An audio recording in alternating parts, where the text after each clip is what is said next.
नमस्कार विद्यार्थी मित्रांनो, मी भाग्यश्री प्रधान आणि तुम्ही पाहत आहात Marathi GK answer and question. आजचा आपला टॉपिक आहे 3 जून 2025च्या चालू घडामोडी। मित्रांनो, मी तुम्हाला पाठीमागच्या व्हिडिओमध्ये सांगितलं होतं की मी तुम्हाला पुढच्या व्हिडिओमध्ये नगर परिषदेची एक आनंदाची आणि महत्त्वाची बातमी सांगणार आहे। तर ती बातमी अशी आहे, नगर परिषद भरती गट क आणि ड ची जाहिरात येणार आहे। 29 मेचं जे शासनाचं एक परिपत्रक नुकतंच प्राप्त झालं आहे, त्यामध्ये त्यांनी प्रत्येक जिल्हाधिकाऱ्यांना उद्देशून एक पत्र लिहिलं आहे। त्यात सांगितलं आहे की लवकरात लवकर त्वरित यावरती ॲक्शन घ्यावी।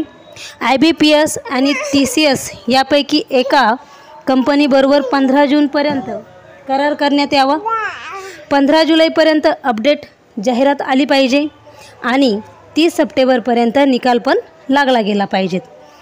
अशा स्पष्ट सूचना त्यांनी या परिपत्रकाद्वारे दिल्या आहेत।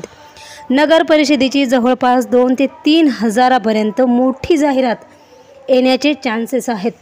तुम्ही जर तयारी करत असाल आणि नगर परिषदेचे एखादं पद घेऊ पाहत असाल तर तयारीत राहा।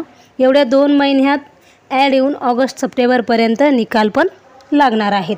मित्रांनो, यामध्ये तुम्हाला काही पर्सनली आणखीन माहिती पाहिजे असेल तर आपल्या चॅनलला जॉईन व्हा किंवा मग सुपर थँक्सद्वारे सबस्क्राईब नक्की करा। तुम्हाला या सगळ्यांची माहिती अगदी व्यवस्थितपणे सांगितल्या जाईल। चला सुरुवात करूया। आपला प्रश्न पहिला आहे, देशातील पहिले कृषी हॅकेथॉन कोठे आयोजित करण्यात आले आहे? तर याचं बरोबर उत्तर आहे ऑप्शन क्रमांक ए, पुणे येथे आयोजित करण्यात आले आहे। प्रश्न दुसरा आहे, 72व्या मिस वर्ल्ड 2025चे विजेतेपद कोणी पटकावले आहे? तर याचं बरोबर उत्तर आहे ऑप्शन क्रमांक सी, ओपन सुजाता चांगश्रीने पटकावले आहे। पुढचा प्रश्न आहे नंबर 3, कोणत्या देशाची ओपन सुजाता चांगश्री 72व्या मिस वर्ल्ड 2025 स्पर्धेची विजेती ठरली आहे? तर याचं बरोबर उत्तर आहे ऑप्शन क्रमांक बी, थायलंड या देशाची। पुढचा प्रश्न आहे नंबर 4, 72व्या मिस वर्ल्ड स्पर्धेचे आयोजन कोठे करण्यात आले होते? तर याचं बरोबर उत्तर आहे ऑप्शन क्रमांक डी, हैदराबाद या ठिकाणी। पुढचा प्रश्न आहे नंबर 5, 72व्या मिस वर्ल्ड 2025 स्पर्धेत किती स्पर्धकांनी भाग घेतला होता? तर याचं बरोबर उत्तर आहे ऑप्शन क्रमांक सी, 108 स्पर्धकांनी भाग घेतला होता। पुढचा प्रश्न आहे नंबर 6, खालीलपैकी कोण भारतातील सर्वात कमी वयाचा जगातील सर्वात उंच 7 पर्वत चढणारा व्यक्ती ठरला आहे? तर याचं बरोबर उत्तर आहे ऑप्शन क्रमांक बी, विश्वनाथ कार्तिकेय ठरला आहे। पुढचा प्रश्न आहे नंबर 7, 84 लाख इलेक्ट्रिक वाहन नोंदणीसह कोणते राज्य देशात आघाडीवर आहे? तर याचं बरोबर उत्तर आहे ऑप्शन क्रमांक ए, उत्तर प्रदेश हे राज्य। पुढचा प्रश्न आहे नंबर 8, इलेक्ट्रिक वाहन नोंदणीमध्ये महाराष्ट्र राज्य कितव्या क्रमांकावर आहे? तर याचं बरोबर उत्तर आहे ऑप्शन क्रमांक डी, 2ऱ्या क्रमांकावर हे महाराष्ट्र राज्य आहे।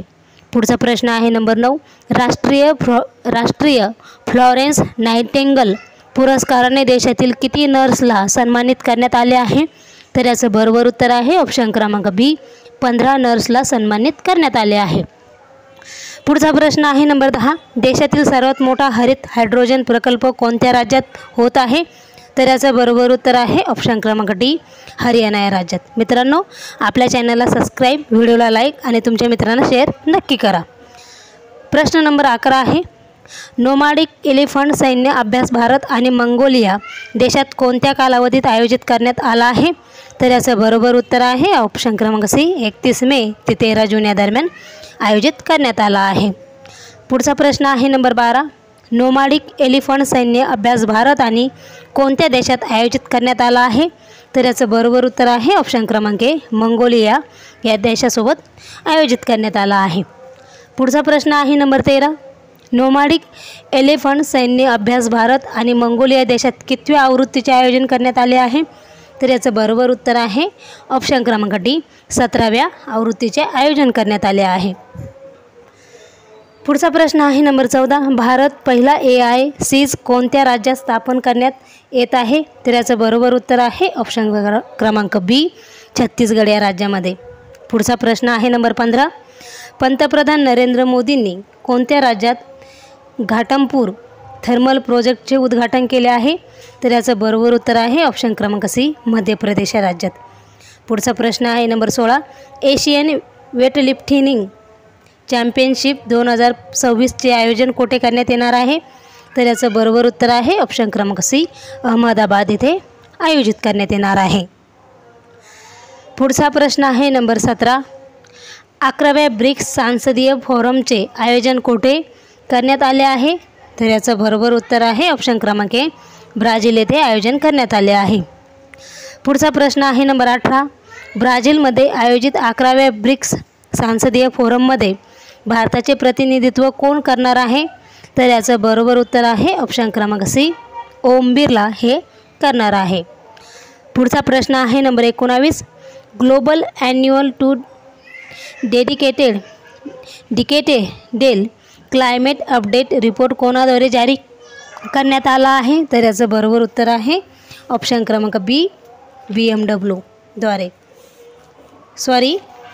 याचं बरोबर उत्तर आहे ऑप्शन क्रमांक बी, WMO द्वारे आयोजित करण्यात आला आहे. थोडंसं चुकलं होतं ते.